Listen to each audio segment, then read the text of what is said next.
চল শালা আমার দোকানে চুরি করা। স্যার এ আমার দোকানে প্রথম দিন চুরি করেছে কিছু বলিনি, দ্বিতীয় দিন চুরি করেছে কিছু বলিনি। কেন বলনি কেন? ভেবেছিলাম স্যার শুধরে যাবে, কিন্তু এ শালা শুধরানোর না, আজও আমার দোকানে চুরি করতে ঢুকেছিল। কিরে মারা, তুই একদিন ঢুকেছিস ভালো কথা, কিন্তু পরপর 3 দিন ঢুকলি কেন? স্যার এই প্রশ্নের উত্তর একমাত্র আমার বউ জানে। চল শালা তোর বউর কাছে চল। হ্যাঁ স্যার চলুন। স্যার আপনি আমার স্বামীকে ধরেছেন কেন? এ স্বামী না আসামি?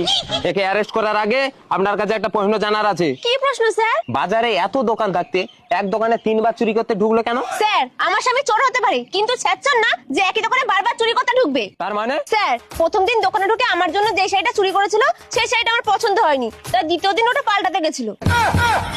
আর তৃতীয় দিন? আর তৃতীয় দিন ওই শাড়ির ভিতর 500 টাকার নোট ছিল, ওটাই রাখতে গেছিল স্যার।